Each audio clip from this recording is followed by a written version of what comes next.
out of you. Before long, we're going to be the last one standing. All right, that's going to be the mentality.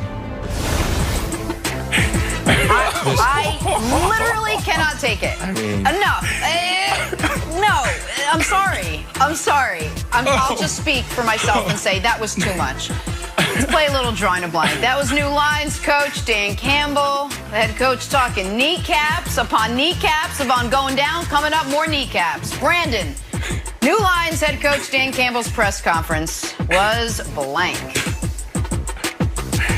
Jenna, you're wrong. You're talking about it's too much. It's not too much. It's one kneecap too much. Like, he lost me after that. Like, he could have been fine when he said, yeah, you on the way back up, one kneecap. We would have all been sitting here like, it's a little awkward, little weird, but we kind of get it, right? It's Detroit. You know, who wants to talk about X's and O's? I think he's right, but then he just kept going on and on and on. It's unbelievable. Nick, you know I played for a bunch of teams, and I'm embarrassed to say this, but I had Dan Campbell twice as a coach. I like him, but this right here is embarrassing for me, buddy. I don't know if I can claim Dan Campbell right now, Nick. Yeah, listen, Dan the Man Campbell gave a press conference like we would have expected Dan the Man Campbell to, if you remember his tenure in Miami. But it was actually cliche, because you know what I'm sick of? Every coach in the NFL who gets hired for any city other than basically Miami, Los Angeles, or San Francisco, you know what they say? We're going to take on the personality of this city. It's a hard-nosed, blue-collar. Zip it! Stop it! I'm so sick of these guys being like, we're from a hard-nosed, blue-collar, physical city, so we're going to play hard-nosed, blue-collar, physical football. When Brian Flores got to Miami, was he like, you know what? Miami, a lot of fun, a lot of sun. We're not hitting anybody. We're going to sling it around the field. We're going to care about how our jerseys look, because that's the personality of the city. Guys, I'm from a hard-nosed Midwestern town. You know what Andy Reid didn't say because he's smart when he got to Kansas City? We're going to punch you in the mouth. And then when a tooth comes out, we're going to put it back in your mouth and punch you again. Because that's what we do in Kansas City. Stop it. It's so stupid. It's so dumb. Punch him in the mouth. Take the tooth out, put it back in. You are punch it 100% right. You're the other one. It's like, oh, Pittsburgh Steelers, home of biotech hubs. It's like, we're going to play like biotech. Okay. My answer was worrisome. Here's why. I'll give you a little quick story. Anthony Bourdain, rest in peace, wrote a great book, Kitchen Confidential. He said, hey, when you go to a restaurant and you go to the bathroom and the bathroom is a mess, the restaurant management knows that customers go to the bathroom. And if they can't keep that right, that all the customers see, who knows what's going on in the back freezer when they got to do the inventory for, you know, octopus or whatever it is. So Dan Campbell, if you want to give that speech to the players, and maybe they'll be like, oh, okay, we're eating kneecaps. Do I take my mouthpiece in or out? That's fine. But this is you're the leader of a billion-dollar organization. There's a full-on PR team here that you didn't run anything by. And God bless you if you did. If they're like, okay, kneecaps? Yeah, you're going to eat what if you did? Kneecaps? That's good. It just shows an overall lack of preparation if that's what you're leading with, just like a dirty bathroom in a great restaurant. I told Nick to let me know when the over-unders come out on Fox Bet. I'm going to bet it all on the under for the Lions. Do you wonder if Dan walked away and goes, nailed it? Like, I wonder if he thought that he really got it right. What are you doing? On to Kansas City now. It looks like Patrick Mahomes will be good to go for Sunday. Took the majority of snaps again at practice yesterday. But Brandon, the player that you're most excited to watch on Sunday is blank. Yeah, Tom Brady. Can't wait to watch his wizardry just on full display. Like, this is a guy that came here to win. But he's also done it in so many different ways, whether on the ground, with his guys in the backfield, throwing the ball over the field, his defense. I think this game is going to be a slow game. I think they're going to lean on the run. But then it comes down to situational football, and that's what I'm excited to watch. And I think this is where he'll be the difference maker. I want to see him before the end of the half go down and put up some points.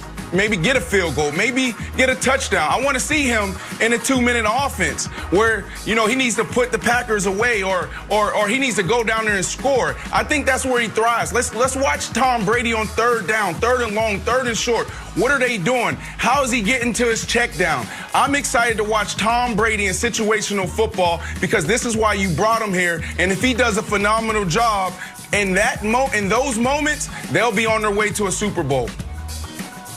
Brandon, I'm going to take a page out of your book and talk receivers. I'm going to take a page out of Wild's book and talk tomorrow's headlines today.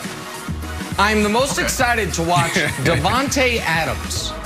Because if Devante Adams has a big game and the Packers win, get ready for a week of Super Bowl stories. Devante Adams, the best player in the NFL no one talks about.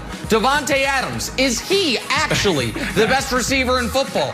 Did you know Devante Adams led the NFL in touchdown passes? Did you know that the Rodgers-Adams quarterback-wide receiver combo on a per-game basis is as deadly as Montana-Rice on a per-game basis?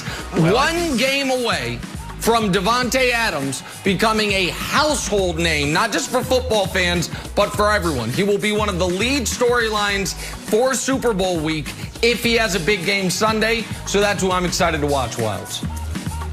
That's great. I'm going to go for the Gronkaneers. We've heard a lot about the Tampa Bay Gronkaneers, but recently it's been more Tampa Bay and less Gronkaneers. Gronk played every game this year. He's healthy. I'm rooting for him, obviously, as a Patriots fan. And here's why I'm rooting for him to go to the Super Bowl. One Super Bowl, he was hurt, and then he missed the Falcons Super Bowl. Still gets the ring, but he missed the Falcons Super Bowl. With a win this weekend, get to another Super Bowl, and he's very excited no matter what conference he's in. Take a listen. What up, baby? Here with the star of the game, baby. Woo! Robbie T. Robbie T.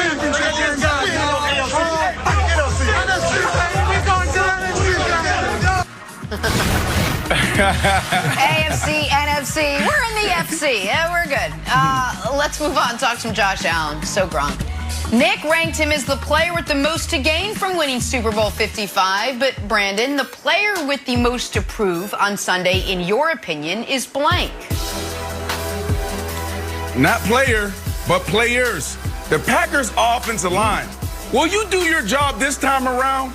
Like, how do you go into the last game being one of the best pass pro offensive lines out there, and then you let your guy get hit 11 times?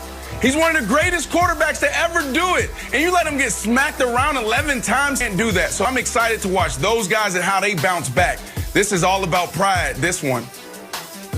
It's a great answer, Brandon. I'm going to go with another underdog story, another guy that is clearly the inferior player at his matchup, the guy who's not an MVP candidate, the guy who's coming off an injury.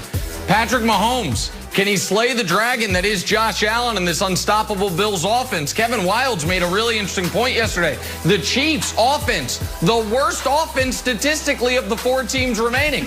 So Patrick Mahomes, hopefully he's not going to be what holds the Chiefs back, but he's got to prove it to us because 14-2 and 25-1 in his last 26 starts, not doing it for America these days. Not when you have the new hotness of Josh Allen. So Wildes, I think he's got the most to prove. Is Patrick Mahomes still good? We'll find out on Sunday. Oh, my goodness. Okay, I'm going to take a page. This happens in hip-hop a little bit, where someone tries to create a beef out of nothing. Like, oh, is there a J. Cole, Jay-Z rivalry? Is there beef there? I'm like, no. Why are you tweeting that? So here it is. Kelsey versus Stephon Diggs. Remember, Nick, Kelsey was going to be the first tight end to lead the league in receiving yards, but Stephon Diggs like, nope, while you're sitting down, I'm going to be the winner. So I think Travis Kelsey has a lot to prove. Does he think so? I don't know, but maybe after seeing this graphic, he's like, yeah, you're right, Wild. I do have a lot to prove. I like it. I like it. Antonio Brown is a game-time decision with the knee injury that's kept him out of practice this week. It could be Miller time if he can't go, but Brandon, the under-the-radar player who will make headlines come Sunday is blank. Yep, big matchup this Sunday versus the Bills versus the Chiefs. The Bills' defense last time around was phenomenal. They did an excellent job, but that D-line was bad. Like, when you think about the scheme and how well coached they were, it was excellent. But they were horrible up front. I know Ed Oliver, who I'm going with. You didn't have Milano. You didn't have Phillips next to you. But you played really bad. You need to do a better job because if you front four can limit that run game, you will win it. So I need to see Ed Oliver and company do a better job this time around. It's a good answer, Brandon. I like Ed Oliver. I like any man that still rides a horse as Ed Oliver does when he's back home at Houston. But I'm going with a man whose name has not been mentioned much this year, hasn't played much this year.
You know, who wants to talk about X's and O's? I think he's right, but then he just kept going on and on and on.